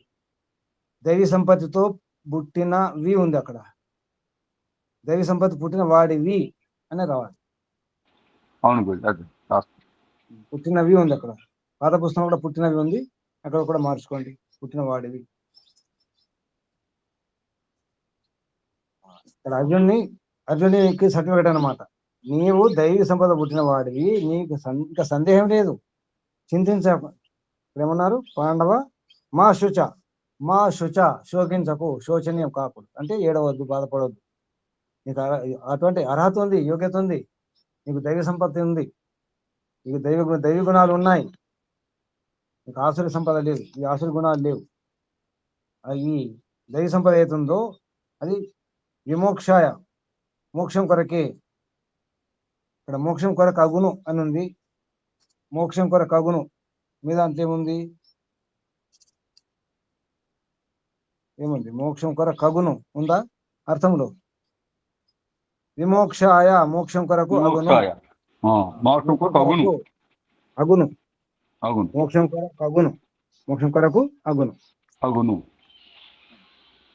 ఈ దైవ సంపద ఏతుంది, దైవ సంపద కంటే మనం అక్కడికి వెళ్ళిపోవాలి. మనం ఇక్కడికి భయపడకుండా అంతఃకరణ శుద్ధి అంటే అభయం, సత్వం, సంశుద్ధి, జ్ఞాన, యోగ, వ్యవస్థితి, దానం, దమశ్చ, యజ్ఞ, స్వాధ్యాయ, తప, ఆర్జవం, అహింస, సత్యమ, క్రోధ, త్యాగ, శాంతి, అపైషణం, దయాభూతేషు అలోలుపత్వం, మార్దం, హిరి, అచాపనం, తేజ, క్షమ, ధృతి, శౌచం, అద్రోహ, నా అతిమానిత. ఇవి ఈ సంపద. ఇవి ఉంటే ఏమవుతుంది? ఇవి ఉంటే విమోక్షాయ, మోక్షం కొరకగును, దైవీ సంపత్ విమోక్షాయ. ఇప్పుడు మీకు మోక్షం కావాలంటే ఏం చేయాలి? ఉపాయం దొరికింది కదా, చూసుకోండి. ఈ గుణాలు ఉన్నాయా? ఇవి ఉన్నాయా? భయపడుతున్నారా? భయపడకుండా ఉంటున్నారా? అంతకన్నా శుద్ధి ఉందా? చూసుకోండి, ఈ లిస్టులో చూసుకోండి, ఎన్ని ఉన్నాయి, ఎన్ని లేవు. మీరు మోక్షం అనుకుంటున్నాం కదా, మోక్షదాయకములు, ఇవి మోక్షదాయకములు. ఈ సంపద ఉంటాయి, దైవీ సంపద ఉంటాయి. ప్రయత్నం చేయండి. శాంతి ఉందా? చాడీలు చెప్తున్నారు, చాడీలు చెప్తే మోక్షం లభించదు. ఎవరైతే చాడీలు చెప్తారో, గొడవ చేస్తారో, అక్కడిక్కడ మాటలు చెబుతూ. చాడీలు తెలుసు కదా మీకు, తెలుసా చాడీలు అంటే? అంటే ఒకరి మీద ఒకరికి చెప్పుట, వివాదాలు పెట్టడం, అటు ఇటు అంటించడం. ఈ గుణం ఉంటే మోక్షం లభించదు. ఇటువంటి చాలా ఉన్నాయి. ఈ గుణాలు చూసుకోండి. ఈ మూడు శ్లోకాలు చాలా ఉపాయాలు ఉన్నాయి. ఇక 4వ శ్లోకంలో ఇది ఆసురి సంపత్తి, ఇది మనకు అవసరం లేదు, చూసుకోండి. 6వ శ్లోకం చూద్దాం. ద్వౌ భూత సర్గౌ లోకే అస్మిన్ దైవ అసుర ఏవచ దైవో విస్తరశః ప్రోక్త అసురం పార్థ మే శృణు. ఇవి పాత పుస్తకం ఏముంది? దౌ భూత సర్గౌ లోకేస్మిన్ దైవ అసురయ్యవచ. ఆసురం ఉండాలి, ప్రోక్త ఆసురం స్వార్థం ఉండాలి, ఆసురం ఉండాలి. కొత్త పుస్తకంలో అసురం ఉంది, ఆ దిద్దుకోండి, ఆసురం ఉండాలి. ఆసురం పార్థ మే శృణు. మే నా మాటలు విను ఓ అర్జున. మే శృణు పార్థ, వినండి మీరు కూడా. ఎవరు? పద్మావతమ్మ గారు చదవండి. గురుజీ. పార్థ అస్మిన్ లోకే, ఈ లోకమున దైవః చ అసురః ఏవ దైవం, అసురము అని ద్యౌ భూత స్వర్గౌ రెండు విధములగు ప్రాణుల సృష్టియున్నది. దైవః విస్తరశక ప్రోక్తః దైవ సృష్టి వివరముగా చెప్పబడినది. అసురం మే శృణు, అసుర సృష్టి నా వలన వినుము. తాత్పర్యం: ఈ లోకమున గల ప్రాణులు దైవాసుర భేదముతో రెండు విధములు. దైవీ సృష్టిని గూర్చి వివరముగా చెప్పి తిని, ఇక ఆసుర సృష్టిని గూర్చి చెప్పేదను వినుము. దైవీ సంపద వాళ్ళే ఎక్కువ గురూజీ, ఆసురి సంపద తక్కువే ఉన్నాయిగా. అందుకే మనం కొంత దగ్గర ఉన్నట్టే దైవ గుణాలు. శుభం. ఈ లోకంలో రెండు రకాల ప్రాణులు ఉంటాయి. ఒకటేమో దైవీ సంపత్తితో ఉన్నటువంటివి, ఆసురి సంపదలు. గౌ భూత సర్గౌ, సర్గ అంటే సృష్టి, ఆసుర సృష్టి, దైవీ సృష్టి. దైవ విస్తరశ ప్రోక్త అంటే విస్తరంగా, అంటే వివరంగా, ప్రోక్త ప్రఉక్త మంచిగా చెప్పబడింది. ఏమిటి? దైవ సృష్టి గురించి. ఆసురం మే, ఆసురం గురించి నా వలన అంటే నా ద్వారా, శృణు వినండి, వినుము అర్జున అని చెప్పడం జరిగింది. ఏంటో 7వ శ్లోకం చూద్దాం. ప్రవృత్తిం చ నివృత్తిం చ జనాన్ అవిదు ఆసుర. జనా న విధురాసుర న శౌచం న అపి చ ఆచార. చాచారో, చాచారం చూడండి, చాచారం విడగొట్టుకుంటే చ ఆచార అవుతుంది. చాచారో చ ఆచార నా సత్యం తేషు విద్యతే. 7వ శ్లోకం. ఎవరు? నాగేశ్వరయ్య గారు పుస్తకం ఉందా? నాగేశ్వరయ్య గారు చెప్తున్నా గురుగారు. నమస్తే గురుగారు. చెప్పండి. అసురా జనాః, అసుర సంపత్తి గల జనులు. ప్రవృత్తించ నివృత్తించ కర్తవ్య అకర్తవ్యములను నవిదు ఎరుగరు. తేషు వారిలో న శౌచం శుద్ధి లేదు. ఆచార అపినః ఆచారం కూడా లేదు. సత్యం నివిద్యతే సత్యమును లేదు. నవిద్యతే. తాత్పర్యం: అసుర సంపద గల జనులు ప్రవృత్తి నివృత్తుల నెరుగరు. కర్తవ్యముల వివేకము వారికి ఉండదు. అంతర బాహ్య శుద్ధియు వారి యందు కనిపించదు. వారు సదాచారులు కారు, సత్యవ్రతులు అంతకంటేనూ కారు. నమస్తే గురుగారు. సత్యం నా విద్యతే, సత్యం కూడా లేదు. చూసుకోండి, ఇందులో మనం ఎక్కడున్నాం? మన బంధువులు, మన మిత్రులు, మన చుట్టూన్న వారు, ఇరుపురు వారు ఎలా ఉన్నారో చూసుకోండి. ఇవి ఉన్నాయి ఏమైనా వారికి? అంతర్బాహ్య శుద్ధి ఉందా? వారి ఎందుకు కనిపింపదు. వారు సదాచారులు కారు, సత్యవ్రతులు అంతకంటేను కారు. అసుర సంపద ఉన్నవారు. ఏది ప్రవృత్తో ఏది నివృత్తో తెలియదు కదా. నివృత్తి అంటే ఏంటి? ప్రవృత్తి అంటే ఏంటి? చెప్పండి. ప్రవృత్తి అంటే ఏంటి? కర్తవ్యం. ప్రవృత్తి అంటే నివృత్తి అంటే ఇక్కడ ఏం చేయాలి, ఏం చేయకూడదు, ధర్మం ఏమిటో అధర్మం ఏమిటో తెలిసి ఉండాలి. ధర్మాన్ని పాటించాలి, అధర్మాన్ని విడిచిపెట్టాలి కదా. అధర్మ నివృత్తి ఉండాలి, దుఃఖ నివృత్తి ఉండాలి. ఏ వివేకం ఉండదు వారికి. కర్తవ్యం ఏమి ఉండవు. అటువంటి వారు అసుర సంపద గల వారు. ఆసుర సంపత్తి. 8వ శ్లోకం చూడండి. అసత్యం అప్రతిష్టం తే జగద్ ఆహు అనీశ్వరం అపరస్పర సంభూతం కిమన్యత్ కామహైతుకం. అమ్మ పుస్తకం ఉందా కళ్యాణమ్మ గారు? లేదు గురుజీ, నేను బెంగళూరులో ఉన్నాను. సరే, ఇంకెవరున్నారు? మునిశేఖర్ గారు, అప్పలనాయుడు గారు ఓం స్వామి. చెప్పండి. తే వారు జగత్ ప్రపంచము అసత్యం మిథ్య అనియు, అప్రతిష్టం నిరాధారమనియు, అనీశ్వరం ఈశ్వరుడు లేకయే ఏర్పడినదనియు ఆహుహు చెప్పుదురు. మరియు అది అపరస్పర సంభూతం పరస్పర కలయికచే అయినది కాదు. కామహైతుకం కామమే కారణముగా కలది. కిమన్యత్ ఇతర కారణం ఏమీయూ లేదు. కామం వలన జగత్తంతయు ఏర్పడినది కావున కామవాసనలతోనే కర్మలను ఆచరింపవలయునని వారి తాత్పర్యం. బ్రాకెట్లో స్వామి అది తాత్పర్యము. వారు ఈ జగత్తును సత్యము కాదందురు, దీనికి ఉనికి అంగీకరింపరు. ఇది ఈశ్వర సృష్టి అని కాని, దీనికి ఆధారం ఉన్నదని కాని అంగీకరింపరు. పరమాణువులు అనేకములు ఒకదానితో ఒకటి చేర్చుటచే ఏర్పడినదనియు ఎంచరు. ఇయది కామహేతువు కావున కామములను తీర్చుకొనుట తక్క వేరొండు ప్రయోజనము లేదందురు. నాస్తికులు స్వామి. వేరొకటి అంటే వేరొకటి ప్రయోజనం లేదు. వీళ్ళు నాస్తికులు. కావో పేవో మధుడావు, eat and drink be merry అంటారు ఇంగ్లీష్ లో. తినండి, తాగండి, ఎగరండి, దుంకండి, ఎంజాయ్ చేయండి. ఏమి లేదు, లేడు, ఏది లేదు, ఇంకేమి లేదు, ఏది లేదు. సృష్టి అంతా ఆటోమేటికే. అసలు ఈ జగత్తు, కొందరు జగత్ మిథ్య అంటారు కదా, వారు కూడా ఇందులో వచ్చారు. జగత్ మిథ్య అనేవారు సరిగా ఉండదు, పరస్పర విరుద్ధం కూడా ఉంటుంది వారి మాట. అద్వైతులు అంటారు స్వామి జగత్తు మిథ్య అని. జగత్ సత్యం కాదు, అసత్యం అప్రతిష్టం తే జగత్. జగత్తు అసత్యం అప్రతిష్టం. ఇది ఎవరంటున్నారు ఈ మాట అసత్యం అప్రతిష్టం అని?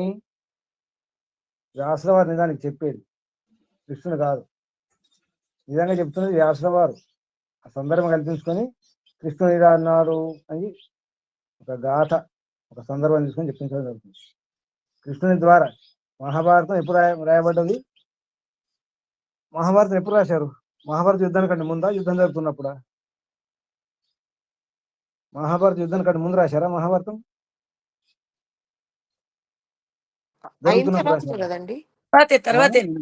తర్వాతే కదా. నాకేం తెలుసమ్మా, నేను చూడలేదు మరి.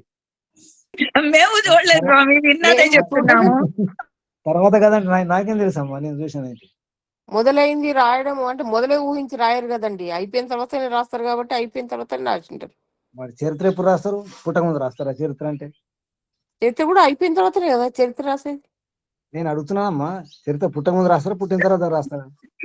పుట్టిన తర్వాతనే రాస్తారండి. మరి మహాభారతం తర్వాత రాశారా, ముందు రాశారా? మహాభారతం అయిపోయింది, యుద్ధం సరిపోయింది, తర్వాతనే వ్యాస మహర్షి మిగిలి ఉన్నాడు నిజానికి, అప్పుడు రాశారు. అంటే ఏంటి? కృష్ణుడు ఇలా అన్నాడు అని చెప్పేసి వ్యాస మహర్షి ఈ శ్లోక రూపంలో పెట్టడం జరిగింది. ఇవన్నీ ఈ మాటలు, ఈ పదాలని వాడలేదు కృష్ణ వారు. సందర్భం ఇప్పుడు ఏమర్థం అవుతుంది అంటే, జగత్తు అసత్యం అంటారని చెప్పేసి వ్యాస మహర్షి ఎప్పుడో రాశాడు. వీళ్ళు అంటారు. ఎవరంటారు ఈ మాటలు? ఇదా ఎవరంటారు? అసుర సంపద గలవారు, అసుర సంపదలు గలవారు. బాగా గుర్తుంచుకోండి. ఎవరంటారు ఈ మాటలు? వ్యాస మహర్షి ముందే, అప్పుడు కూడా ఉంది ఇవన్నీ సిద్ధాంతాలు అప్పుడు కూడా మొదలయ్యాయి. జగత్తు లేదు, అసత్యం అని. అందుకే అసత్యం అప్రతిష్టం తే జగత్ అన్నారు. ఈ జగత్తు ప్రతిష్టం కూడా అంటే స్థిరంగా లేదు, అప్రతిష్టం. జగత్ అప్రతిష్టం ఉన్నారు కదా. అసత్యం మిథ్య అప్రతిష్టం నిరాధారం, ఆధారం లేదు. ఎవరు ఆధారుడు? ఎవరు లేదు. కృష్ణ భగవంతుడు ఈశ్వరుడు నిర్మించలేదు, అంతే. దానికి అదే సత్యం కాదు. మళ్ళీ జగత్ సత్యం కాదంటారు. ఎంత పరస్పర విరుద్ధం చూడండి. జగత్తు సత్యం కాదన్నప్పుడు మళ్ళీ ఇదంతా ఎందుకు? అప్రతిష్టం, ఆధారం లేదని. అసలు జగత్తు లేదు కదా, మిథ్య కదా. ఈ శబ్దాలు గమనించండి. అసత్యం అప్రతిష్టం తే జగత్ ఆహు అనీశ్వరం. ఈశ్వరుడు ఏ ఈశ్వరుడు లేడు. ఈశ్వరునిచే ఇది నిర్మితం కాదు జగత్తు. ఈశ్వర సృష్టి కాదు ఇది. అనీశ్వరం సృష్టి జగత్తు. మరి జగత్తు లేదు కదా, మరి ఇంకా నిరాధారం. దీనికి ఇప్పుడు ఒకసారి ఒక వస్తువు లేని లేదన్నప్పుడు దానికి నిర్మాత కూడా లేడు అనడం ఎందుకు? వస్తువుని నిర్మాత లేకపోవచ్చు అక్కడ. ఆ వస్తువు లేదు, ఇంక పుట్టనే లేదు, ఎవరు తయారు చేయలేదు, దాని నిర్మాత లేడు అనడం ఎందుకు? అవసరం లేదు కదా. అర్థమవుతుందా? తర్కం గమనించి ఒకసారి. ఇప్పుడు నేను ఒక జంతు పేరు చెప్తాను. ఆ జంతు అసలు ప్రపంచం లేదు అని చెప్పాను. చెప్పిన తర్వాత దానికి నిర్మాత లేడంటే ఎలా ఉంటుంది? ఎలా ఉంటుంది? అర్థం లేని పని. బిడ్డ పుట్టనే లేదు, ఆ బిడ్డ పుట్టలేదు, ఇంకా తండ్రి లేడు తల్లి లేదా అంటే ఇంకా రాలేదు కదా భూమి మీదకి. అంటే స్వామి కొంతమంది ఇది ఈశ్వర సృష్టి, దీనికి ఈశ్వరుడు ఆధారం అని చెప్తున్నారు కదా, అట్లని వాళ్ళు ఈ విధంగా చెప్తున్నారు స్వామి. అట్లా ఇది ఎప్పుడు మాట? ద్వాపర యుగం మాట ఇది. ఫస్ట్ నుంచి ఉంది స్వామి, మనుస్మృతిలో కూడా ఉంది కదా. ఇప్పటి వాళ్ళ మాట కాదు. అంటే ఇటువంటి భావాలు ఎప్పుడు ఉంటాయని గుర్తుంచుకోండి. ఈ కొత్త కాదు. ఇప్పుడు ఈ నాస్తికులు, ఈ మాటలు, ఈ విమర్శలు, కుతర్కాలు అప్పుడు కూడా ఉన్నాయి.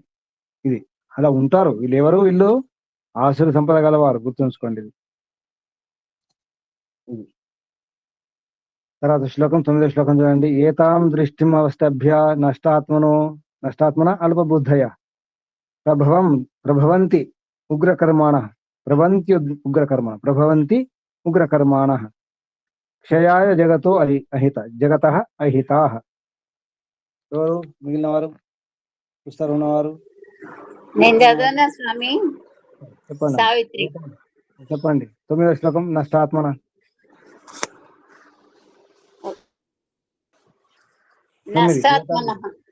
చెప్పండి. నష్టాత్మనః భ్రాంతులైన వారు, అల్పబుద్ధయః స్వల్ప బుద్ధులు, ఉగ్రకర్మాణః క్రూర కర్మలను అనర్చువారు, జగతః అహితాః జగత్తును కీడు చేయువారు వీరు, ఏతాన్ దృష్టి అవష్టభ్య ఇట్టి మతమును అవలంబించి క్షయాయ భవంతి సర్వనాశనము చేయుదురు. అసుర సంపద గలవారు పై చెప్పిన దృష్టితో భ్రాంతులై అల్పబుద్ధితో భయంకర కృత్యములను ఆచరించుచు జగత్తునకు అపకారము చేయుదురు, లోకనాశనముకై యత్నితురు. ఓం. ఇప్పుడేం జరుగుతుంది? ఇప్పుడు లోకనాశనం చేసేవారు వీళ్ళే కదా. వీళ్ళే ఎప్పుడో రాశారు వ్యాస మహర్షి. లోకనాశనకే యత్నితురు, జగతో అహితం చేస్తారు, జగత్ క్షయాయ క్షీణింపజేస్తారు. ఏతాం దృష్టిం అవష్టభ్య. వాళ్ళు ఎవరు? వాళ్ళ పేర్లేంటి? నష్టాత్మ పేరు, బాగుంది పేరు. నష్టాత్మ అంటే భ్రాంతి ఉన్నవారు. నష్టాత్మనః నష్టాత్మలు, అల్పబుద్ధులు. బాగున్నాయా తిట్లు? పేర్లు రాసుకోండి, తిట్టడానికి బాగుంటాయి. నష్టాత్మ, అల్పబుద్ధి, ఉగ్రకర్మాణ, జగత అహిత, జగత్ కీడు చేసేవాళ్ళు. ఈ తిట్లు బాగున్నాయి, ఎవరిని తిట్టుకోండి. గురుజీ అర్థం కాని వాళ్ళకి తిట్లు అర్థం కాదు గురుజీ, ఏదో పొగుడుతున్నారు అనుకుంటారు. అదే బాగుంటాయి. ఒక తిట్టు బాగుందా? ధర్మధ్వజ పేరు, ధర్మధ్వజ పేరు బాగుంది కదా. బాగా అనిపిస్తుందా లేదా పేరు? ధర్మధ్వజ. మనస్మృతిలో తిట్టింది అంటే ధ్వజం పట్టుకుంటాడు కానీ ధర్మం పాటించాడు అన్నమాట. జెండా పట్టుకుంటాడు, జెండా కూడా కాదు, ఆ కర్ర ధ్వజం మాత్రం ఉంటుంది, దానికి జెండా పతాకం ఉండదు. ధర్మాన్ని పాటించాడు కానీ ధర్మధ్వజుడు అనమాట. తిట్టు అది. ఇవి కూడా తిట్లే. అల్పబుద్ధులు, నష్టాత్ములు, ఉగ్రకర్మాణ, క్షయాయ జగత్ అహిత. తర్వాత ఒక శ్లోకం చెప్పుకుందాం, ముగించేద్దాం. కామం ఆశ్రిత్య దుష్పూరం దంభమానం అదాన్వితాః మోహాద్ గృహీత్వా అసత్ గ్రాహాన్ ప్రవర్తంతే అశుచి వ్రతాః. మంచి తిట్టు ఇది కూడా. చెప్పండి, ఇంకెవరున్నారా? మిగిలినవారు చెప్పేవారు చెప్పేవారు. రామరాజమ్మ గారు పుస్తకం ఉందా? నేను చెప్తా గురుగారు. చెప్పండి. దంభమానం దాన్వితాహ, కపటము, అభిమానము, మదము వీనితో కూడిన వారిని అంటారు. మానం అదాన్విత. అశుచి వ్రతాహ, అపవిత్రతయే వ్రతముగా కలవారు. దుష్పూరం కామం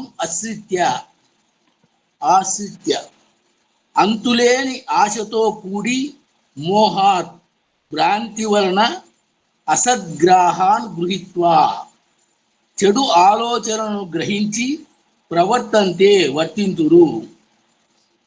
తాత్పర్యం: కపటము, అహంకారము, మదముతో కూడిన వారై ఎన్నడూనూ పూర్ణముగాని కామము కలిగి భ్రాంతితో దురాలోచనలు చేయుచూ ఉందురు. అసత్యము, చౌర్యము మున్నగు అపవిత్ర కార్యములు వారికి వ్రతముల వలె ఆచరణీయములు. ఓం నమస్తే. వ్రతాలు ఏమిటి? దొంగతనం చేయడం, అబద్ధాలు చెప్పడం, మోసం చేయడం, ఇటువంటివన్నీ వారికి వ్రతాలు. అశుచి వ్రతాహ పేరు, వారికి ఒక పేరు అన్నమాట. శుచి వ్రతాలు కాదు, అశుచి వ్రతాహ. ఇది ఒక తిట్టు. కపటము, అహంకారం, కామం, దంభమాన మదాన్వితం. దంభ అంటే ఇంతకు చెప్పుకున్నాం, దంభం అంటే ఏంటో. మానం అంటే అభిమానం. అదాన్విత అంటే దానం చేయడం ఉండదు. ఇక్కడ మానం మదాన్విత అన్నారు. మరొక అర్థం మదం చేసుకున్నారు. మదం, దంభమాన మద. దంభాన్వితం అంటే దంభంతో కూడిన వారు, మానంతో అభిమానంతో కూడిన వారు, మదముతో కూడిన వారు. దంభ మాన మదాన్విత. అశుచి వ్రత, అపవిత్రమే వారి వ్రతం. అపవిత్రం ఉండడం, అబద్ధాలు చెప్పడం, దొంగతనం చేయడం, చెడ్డ పనులు చేయడం వారు. కామాన్ని ఆశ్రయించి, అంతులేని కామ కోరికలు ఉంటాయి, అంతులేని ఆశ ఉంటుంది, మోహం ఉంటుంది, భ్రాంతి ఉంటుంది. అసద్గ్రాహాన్ అంటే తీసుకోకూడదు నిజానికి వాటిని, అటువంటి తీసుకుంటారు, చెడు ఆలోచన చేస్తారు, ఆ రకంగా ప్రవర్తిస్తారు. వారెవరు? వారు ఆసురి సంపద గలవారు. మనం ఇందులో ఉండకూడదు. కానీ అప్పుడప్పుడు వస్తాయి మనకు కూడా, గమనించండి. యోగాభ్యాసం చేయండి, చూసుకోండి, గమనిస్తుండాలి, ఇంకేం చేయకండి. లోపల ఇవి ఏ వస్తున్నాయి, ఏ గుణాలు ఉన్నాయి, ఏ ఆలోచనలు ఉన్నాయి, అవి ఎక్కడి నుంచి వస్తున్నాయి, ఎవరు పంపిస్తున్నారు, ఆ అడ్రస్ ఎక్కడ, పంపించేవారి అడ్రస్ ఎక్కడ, ఫ్రమ్ అడ్రస్ ఉందా? ఆలోచనకు ఫ్రమ్ అడ్రస్ ఎక్కడ? సత్వరస్తమో గుణాల కలయిక గురించి. ఫ్రమ్ అడ్రస్ ఎక్కడ నుంచి పంపించేవారు ఎవరు? మనస్సు అండి, మనస్సు. మనసు ఎవరు? అదే మనసు ఎవరిది? నా మన మనస్సు, ఆలోచన, మన ఆలోచనే మనస్సు. నా మనస్సు, మన అనకండి అమ్మా, మనసు ఏకం. నా మనస్సు. అమ్మగారికి ఇంకా భాష నేర్చుకోవాలి. ఆ మనసు ఎవరిదమ్మా? మీలో ఉన్న మనసు ఎవరిది? నా మనస్సు నాదే స్వామి. మీ మనసుని ఎవరు నడిపిస్తున్నారు? మీ మనసుని ఎవరు నడిపిస్తున్నారు? ఆత్మ గురించి. మీ మనసుని ఎవరు నడిపిస్తున్నారు? ఆలోచన అండి. మీ మనసుని ఎవరు నడిపిస్తున్నారు? నేనే అండి.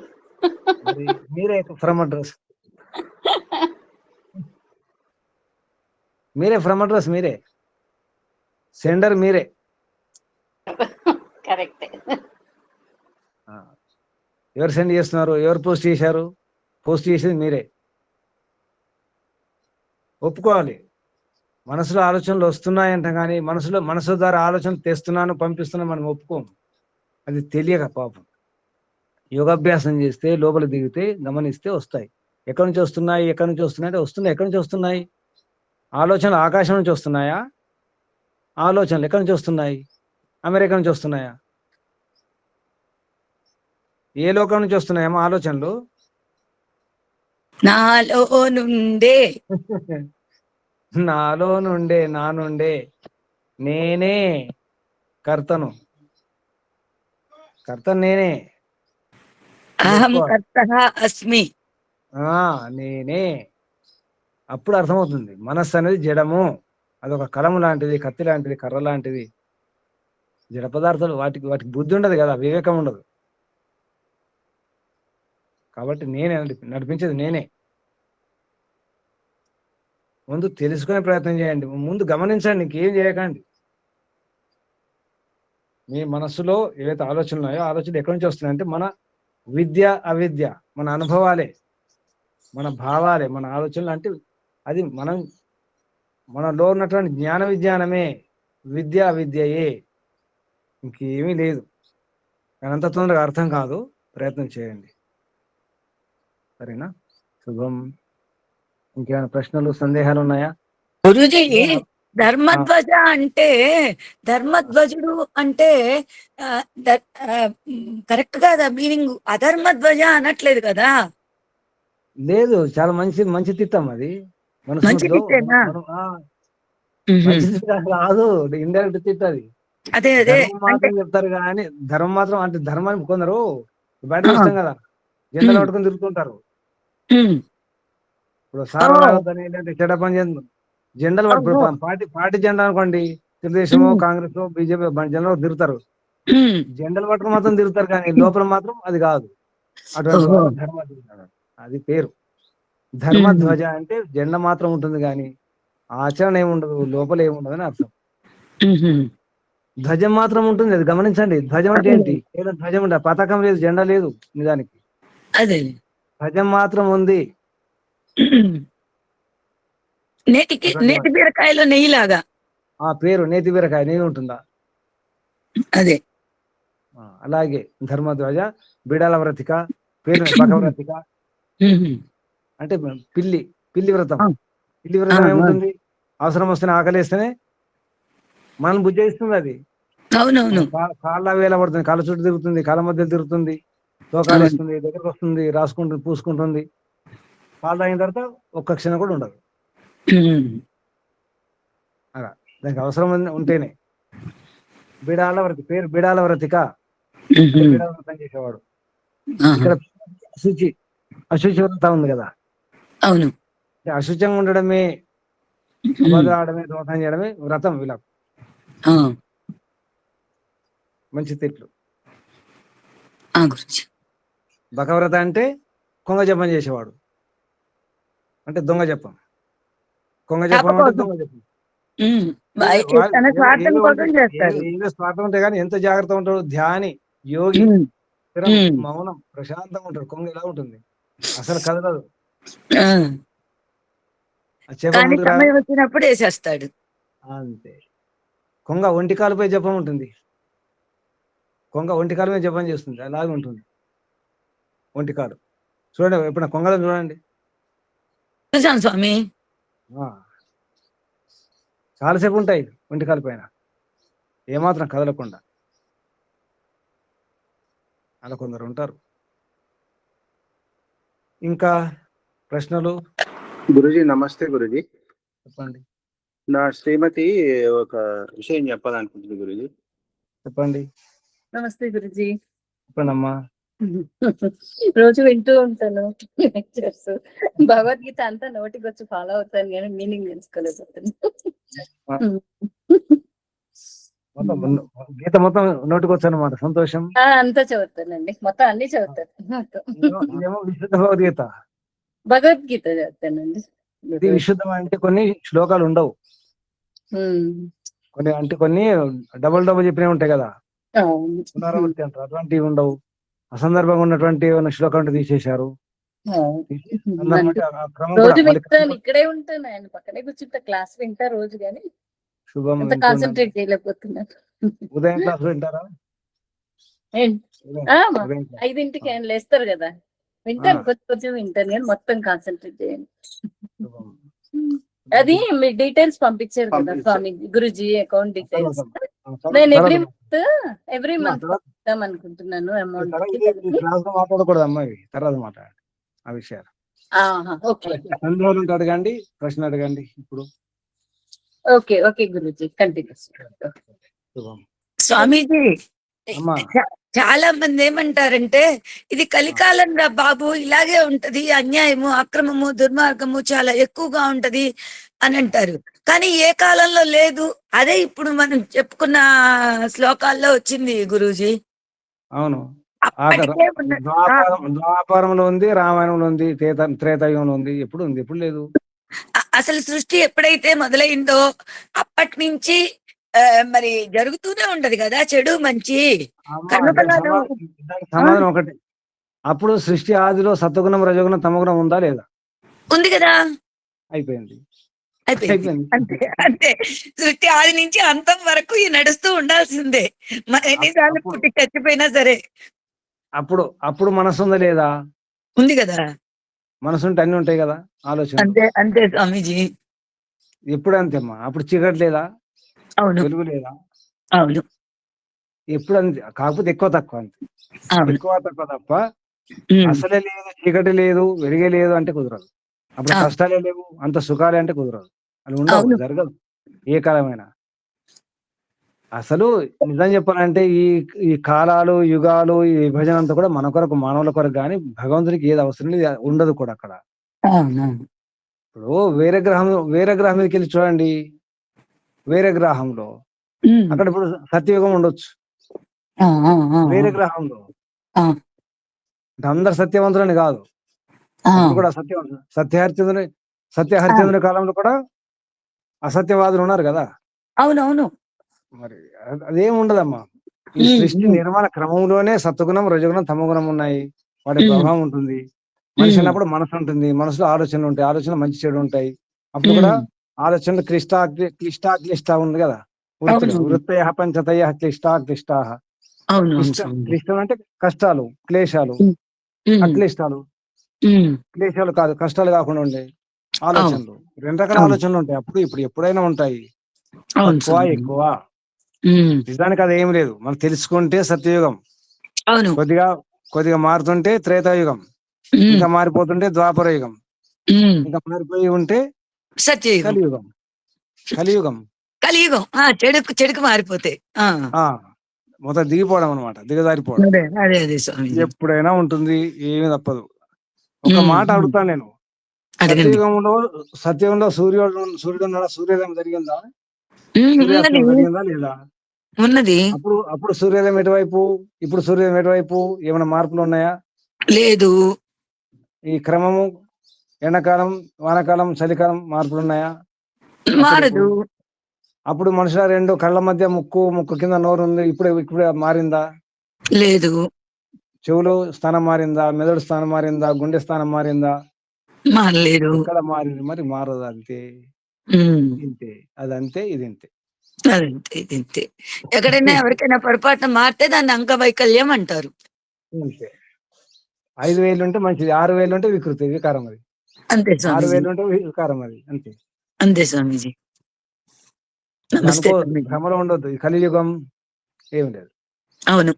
మీరు పవిత్రంగా ఉంటే, సత్యం ఆచరిస్తే అది సత్యయుగము. అంతే, పేర్లోనుంది సత్యయుగం. అంతే. తగ్గారా అంటే, ఇంకా తగ్గారంటే ఏంటి? ఇప్పుడు నిజం చెప్పాలంటే అప్పుడు అందరూ స్వచ్ఛంగా వ్యవహారం చేసేవారు, యజ్ఞయాగాలు కూడా చేసేవారు కాదు సత్యయుగంలో. అప్పుడు ఈ లిపి లేదు, రైటింగ్ లేదు, అందరు కంఠస్థమే, అందరు సహజమే, అందరు నేరుగా వేద మంత్రాలే మాట్లాడుకునేవారు. ఈ భాష ఆ భాష కాదు, వేద మంత్రాలే. అంతే, ఆ వేద మంత్రం అదే స్వరంతో. స్వామీజీ అంటే విడిగా మళ్ళీ చెప్పుకోవడం, నేర్చుకోవడం కాదు, అటు సహజంగా వచ్చేది, అలా ఉండేదన్నమాట వ్యవహారంలోనే. త్రేతాయుగం సరికి రైటింగ్ మొదలైంది. ఇక్ష్వాకు మహారాజు రైటింగ్ లిపి స్టార్ట్ చేశాడు అనమాట. అప్పుడు అంటే ఏంటి, బుద్ధిలో ఆ క్షమత, యోగ్యత తగ్గిపోయింది, అలా మొదలైంది. అంటే సన్నగిలింది అనమాట మెల్లమెల్లగా. రావణుడు లాంటి వారు, త్రేతాయుగంలో రావణుడు, కుంభకర్ణుడు అటువంటి వారు, వాళ్ళు కూడా తప్పు చేశాడు కదా, సూర్యుని భార్య దగ్గర నుంచి చేసుకుంటాడు కదా. అవునవును. ఇటువంటి వ్యవహారాలు మొదలైనవి. అంటే త్రేతాయుగంలో కూడా మొదలైంది కదా. అవును. ద్వాపరం వచ్చేసరికి ఇంకా ఎక్కువ అయిపోయింది. అంటే అవును. వైదిక ధర్మం ప్రచారం కూడా సన్నగిలిపోయింది, వికృతం అయిపోయింది. యజ్ఞయాగాల యొక్క వికారాలు మొదలైనవి. యజ్ఞయాగాల్లో కూడా తప్పులు జరిగినాయి ద్వాపర అవును. యుగంలోనే. అందుకే జైమిని మహర్షి మీమాంస దర్శనం రాయాల్సి వచ్చింది. చూడండి, ముందే అంటే ఏదో జరగబోతుందని చెప్పేసి. అవును. మీరు రామాయణం కనుక ఆరంభంలో భూమిక ఉంటుంది కదా, చదవండి. కలియుగంలో ఏం జరగబోతుందో అప్పుడే రాశారు. త్రేతాయుగంలోనే మీరు రామాయణం చూడండి, వాల్మీకి రామాయణం చూసుకోండి. కలియుగంలో ఎలా ఉంటుంది పరిస్థితి, సమాజం ఎలా ఉంటుంది, మానవుడు ఎలా ఉంటుందో రాశారు ముందే. అదే ఇప్పుడు బ్రహ్మం గారు అని అదే రకరకాల చెప్తుంటారు, కానీ ముందే ఎన్నో శాస్త్ర భవిష్య పురాణాలు కూడా రాసింది. ఈ బ్రహ్మం గారి కంటే ముందు, ఈ రకం నోట్లడమాస్ కంటే ముందు రకరకాల చెప్తుంటారు. అది భవిష్యవాణి చెప్పేవారు ఉన్నారు కదా. మనకి ఇక్కడ కూడా ఉంది కదా స్వామీజీ, ఈ నమ్మక మంత్రాలలో అదేంటి మానవదీహి పితర మోత మాతరం అని చెప్పేసి అక్కడే హెచ్చరిక చేశారు కదా. ఇప్పుడు రకరకాలుగా చంపేసుకుంటున్నారు కదా తల్లిని. తర్వాత మానవుడు ఎలా మారిపోతాడు, తర్వాత ఎలా ఉంటాడు, మానవుడు యొక్క గుణాలు ఎలా ఉంటాయి, అజ్ఞానులు ఎలా ఉంటారు, మూర్ఖులు, దుష్టులు, దుర్మార్గులు, రాక్షసులు ఎలా ఉంటారు, వారి స్వభావాలు ఎలా ఉంటాయి, ఏం చేస్తారు, దానికి ఏం చేయాలి, దాని పరిష్కారం అంత మొత్తం వేదంలో ఉంటుంది. వేదంలో ఉంది, ముందే సూచన చేసి మనం కొంచెం అర్థం చేసుకుంటే అన్ని అర్థమవుతుంది. మనం కూడా కొంచెం ఊహించుకుంటే కూడా తర్వాత భవిష్యత్తు ఏం జరగబోతుందో చెప్పొచ్చు. అవును స్వామీజీ. ఇప్పుడు ఉన్న దాన్ని బట్టి కూడా గతంలో ఏం జరిగిందో కూడా చెప్పొచ్చు. అవును స్వామీజీ. ఇది భౌతిక మా పతంజలి యోగ దర్శనంలో విభూతి పాదంలో వస్తాయి సిద్ధులు. తర్వాత 10-20 ఏళ్ళ తర్వాత 100 ఏళ్ళ తర్వాత ఏం జరగబోతుందో ముందు చెప్పవచ్చు.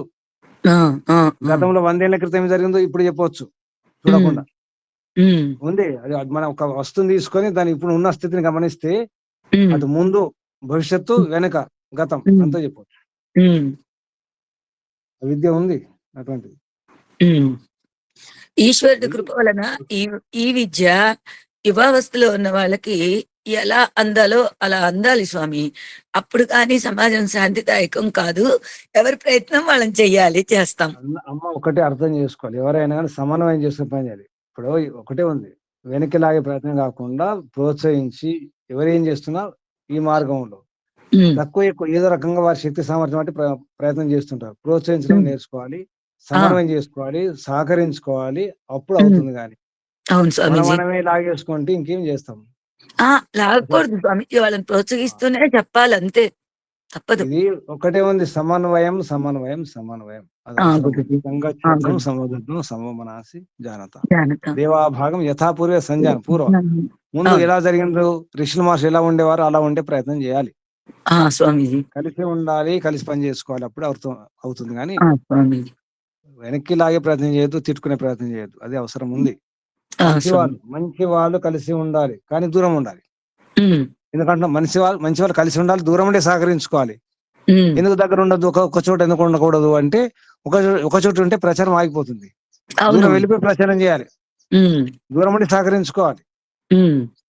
దగ్గర చెడ్డ వాళ్ళు మాత్రం ఒక చోట ఉండాలి, ఎక్కువ ప్రచారం కాకూడదు. చెడ్డ వాళ్ళు ఎక్కువ ప్రచారం చేస్తే బాగుండదు, చెడ్డ వాళ్ళు విస్తరించకూడదు, వారు ఒక చోట ఉండాలి. సామాన్యంగా చూస్తాం కూడా చెడ్డవాళ్ళందరూ కలిసే ఉంటారు, కలిసే ఉండాలి. వారు అంతటా చెడగొట్టకుండా మంచి వాళ్ళు కూడా కలిసే ఉండాలి, కానీ దూరంగా ఉండాలి. స్వామీజీ దానివల్ల లాభం. ఇది ఒక ఉపాయం. మంచివారు కలిసి ఉండండి, దూరం ఉండి కలిసి సహకరించుకోండి. చెడ్డవారు ఒక చోట ఉండండి, ఒక ఊర్లో ఉండండి. చెడ్డవారు విస్తరించకూడదు.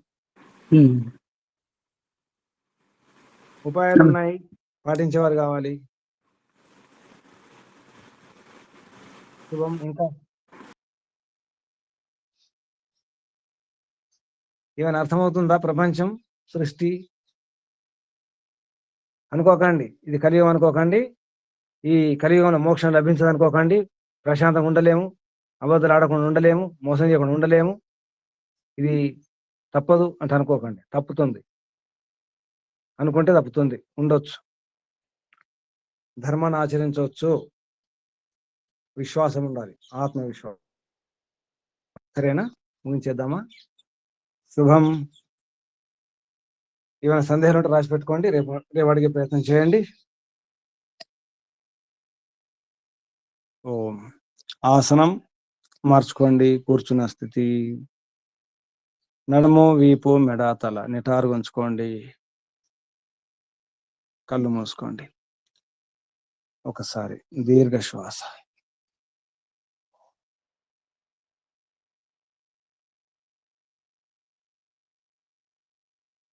3 సార్లు ఓంకారం. ఓ